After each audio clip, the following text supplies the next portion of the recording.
15 जुलाई की रात एक आदमी बिना किसी वजह के अपने घर से निकलता है।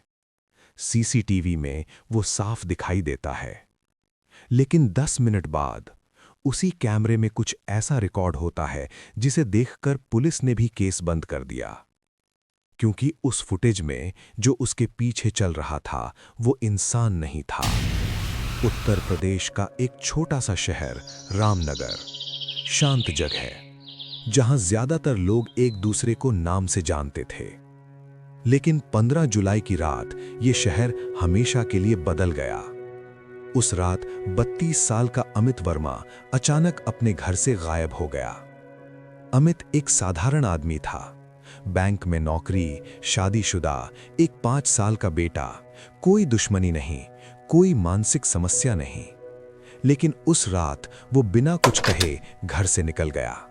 रात के करीब 11:47 पर अमित की पत्नी नेहा जो सो रही थी, तभी दरवाजा खुलने की हल्की आवाज से नेहा की नींद टूट गई।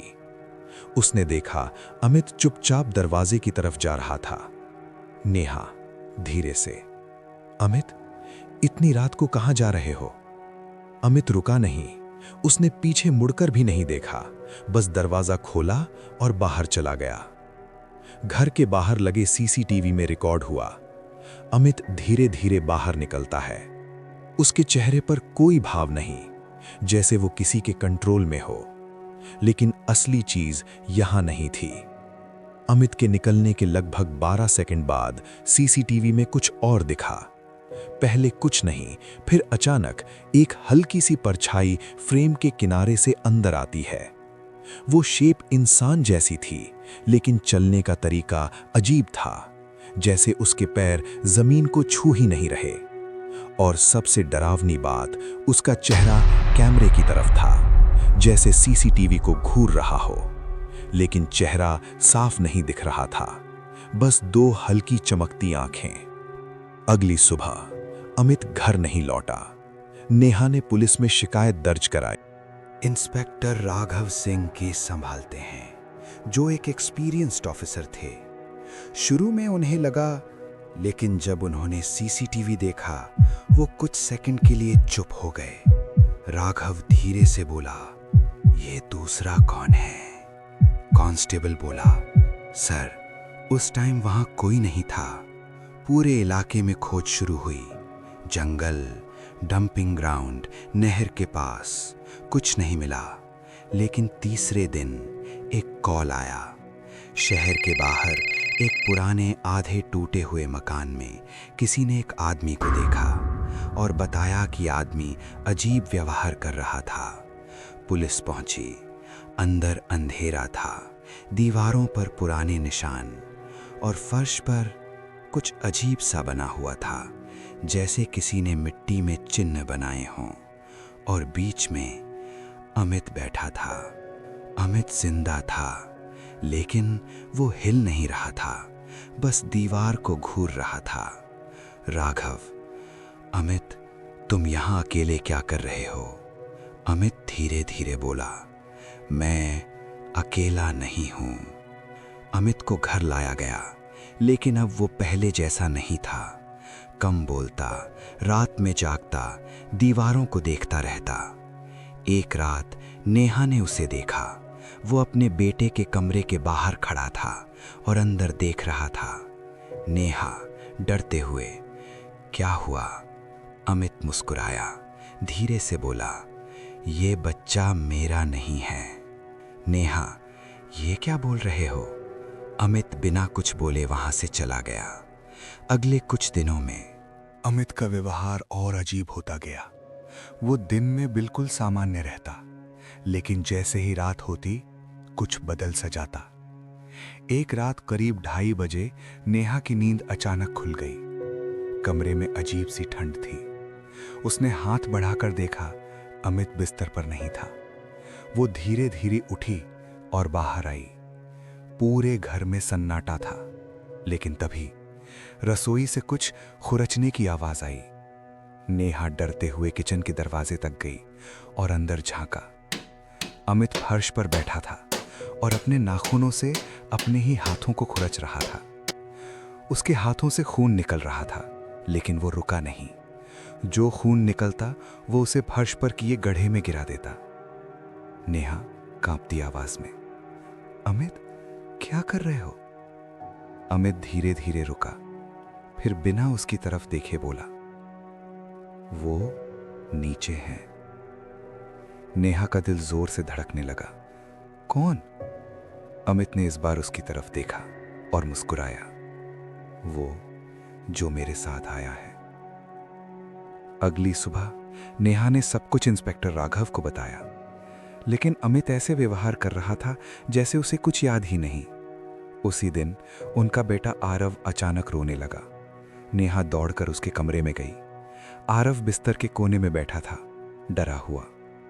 नेहा, क्या हुआ? आरव कांपते हुए बोला, मम्मा, पापा रात में यहां आए थे। नेहा चौंक गई। क्या किया उन्होंने? आरव धीरे से बोला, वो मुझे देख रहे थे और बोले तुम गलत घर में आ गए हो। राघव ने घर के अंदर भी कैमरा लगवाया। उस रात सब सोने का नाटक करते हैं। अमित बिस्तर पर लेटा हुआ था, पूरी तरह शांत। लेकिन रात 3:07 पर सीसीटीवी में कुछ रिकॉर्ड हुआ। अमित अचानक उठ बैठा, धीरे धीरे खड़ा हुआ और दरवाजे की तरफ चला। लेकिन इस बार कुछ और भी दिखा। जैसे ही वो दरवाजे तक पहुंचा, उसकी परछाई अलग होकर खड़ी थी। हाँ, उसकी परछाई उससे अलग होकर खड़ी थी और वो परछाई धीरे धीरे पीछे की तरफ चलने लगी, जबकि अमित आगे बढ़ रहा था। सुबह जब राघव ने फुटेज देखा, उसके हाथ कांपने लगे। कांस्टेबल, सर, ये कैसे पॉसिबल है? राघव धीरे से बोला, ये केस नॉर्मल नहीं है। राघव ने आखिरकार एक पुराने जानकार को बुलाया, रघु महाराज। बाबा ने घर में कदम रखते ही रुक गए। उन्होंने आंखें बंद की और गहरी सांस ली। फिर धीरे से बोले, इस आदमी के द्वार खुले हैं। नेहा रोने लगी, तो मेरा पति कहाँ है? बाबा ने जवाब दिया, तुम्हारे पति की आत्मा शरीर छोड़ चुकी है। अब बस ये शरीर एक साधन है दूसरों के आने जाने का, उनके मन मुताबिक। कमरे में सन्नाटा छा गया। बाबा ने घर के फर्श को देखा जहां अमित खुरच रहा था। उन्होंने उस जगह को खोदने को कहा। जैसे ही जमीन हटाई गई, नीचे से एक काला गीला कपड़ा निकला। उसके अंदर कुछ हड्डियों जैसे टुकड़े थे और एक छोटा सा धागा जिस पर कुछ बना हुआ था। बाबा ने उसे देखते ही हाथ पीछे खींच लिया। ये बुलावा है। राघव ने पूछा, किसका? बाबा ने धीरे से कहा, जिसे तुम समझ भी नहीं सकते। अमित अचानक जोर से चिल्लाने लगा। उसकी आवाज बदल गई, गहरी और अजीब। तुमने उसे क्यों निकाला? उसका शरीर कांपने लगा, आंखें पूरी काली हो गईं और वो धीरे धीरे दीवार की तरफ देखने लगा। वो अभी भी यहीं है। कमरे में सब मौजूद थे। अमित जमीन पर बैठा था, बाबा के बनाए घेरे में। उसकी सांसें भारी थीं। रघु बाबा धीरे धीरे उसके पास गए। उन्होंने उसका चेहरा पकड़कर ऊपर उठाया और उसकी आंखों में देखा। कुछ सेकंड, फिर बाबा पीछे हट गए। उनके चेहरे पर बार डर साफ था। राघव, क्या हुआ बाबा? बाबा ने धीमी आवाज में कहा, ये वो नहीं है। राघव गुस्से में आ गया। वो तो हम जानते हैं, अंदर क्या है? बाबा ने सिर हिलाया। अंदर कुछ भी नहीं है। कमरे में सन्नाटा। नेहा कांपती आवाज में बोली, मतलब? बाबा ने धीरे धीरे कहा, इस शरीर के अंदर कोई आत्मा नहीं है, ना अमित, ना कोई और। ये सिर्फ एक खाली खोल है। राघव चिल्लाया, ये कैसे पॉसिबल है? बाबा ने जमीन की तरफ इशारा किया, जहां से वो काला कपड़ा मिला था। जिसने इसे बुलाया उसने गलती कर दी।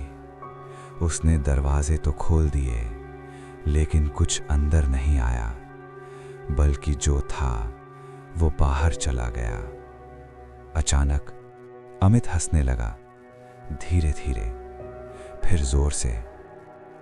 उसकी हंसी पूरे कमरे में गूंजने लगी। तुम लोग गलत हो। सब उसकी तरफ देखने लगे। अमित ने सिर टेढ़ा किया। मैं अंदर नहीं आया। कुछ सेकंड का सन्नाटा। तुम लोग बाहर आ गए हो। अचानक घर की लाइट्स छपकने लगी। सीसीटीवी स्क्रीन अपने आप चालू हो गई। उसमें वही कमरा दिख रहा था, लेकिन सब लोग स्थिर खड़े थे, मूर्ति की तरह, जैसे कैमरा नहीं कोई फोटो दिख रही हो। नेहा ने डरकर पीछे देखा। सब कुछ नॉर्मल था। उसने फिर स्क्रीन देखी। इस बार सीसीटीवी में खड़े लोग स्थिर खड़े थे, और असली लोग हिलने के बाद भी सीसीटीवी के स्क्रीन पर कुछ असर नहीं था। राघव को कुछ याद आया। 15 जुलाई, ऐसी ही रात एक और केस दर्ज हुआ था। पूरे शहर में 6 लोग अचानक गायब हो गए थे। कोई कनेक्शन नहीं, लेकिन अब सब क्लियर था। वो लोग गायब नहीं हुए थे। राघव समझ गया, शायद ये उनका भी आखिरी दिन होगा। बाबा चिल्लाए, ये कोई आत्मा नहीं है, ये जगह है, ये शहर बदल दिया गया है। सब लोग शॉक में थे। बाबा ने आगे कहा, ये दुनिया वही नहीं है जहां हम थे। हम लोग उस चीज के अंदर हैं। अचानक अमित खड़ा हो गया।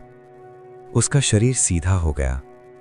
उसने सबकी तरफ देखा और एकदम शांत आवाज में बोला, अब ये आत्मा और शरीर मेरे हैं। अगली सुबह घर पूरी तरह खाली था। पड़ोसियों द्वारा कंप्लेंट हुई, पुलिस पहुंची, छानबीन हुई, कोई नहीं मिला। लेकिन सीसीटीवी चल रहा था। उसमें घर के अंदर 5 लोग बैठे थे, चुप, स्थिर, और कैमरे की तरफ देख रहे थे। फिर एक साथ सब मुस्कुराए और स्क्रीन काली हो गई। पुलिस ये देख उनके पैरों तले जमीन खिसक गई। इस केस को आधिकारिक रूप से बंद कर दिया गया, क्योंकि पुलिस के अनुसार वहां कभी कोई था ही नहीं, या जो था वो समझ के बाहर था। लेकिन अगर आप उस घर के पास जाएं, तो आज भी रात के 3:07 पर सीसीटीवी अपने आप चालू हो जाता है। अगर आपको कहानी पसंद आई हो तो वीडियो को करें लाइक, कमेंट करें अपना पसंदीदा पार्ट, और अगर आपको भी डरावनी कहानियां पसंद हैं तो करें चैनल को सब्सक्राइब, ताकि आप तक पहुंच सकें हमारी वीडियोस सबसे पहले। And don't forget to follow us on Instagram and Telegram for any and every update. See you.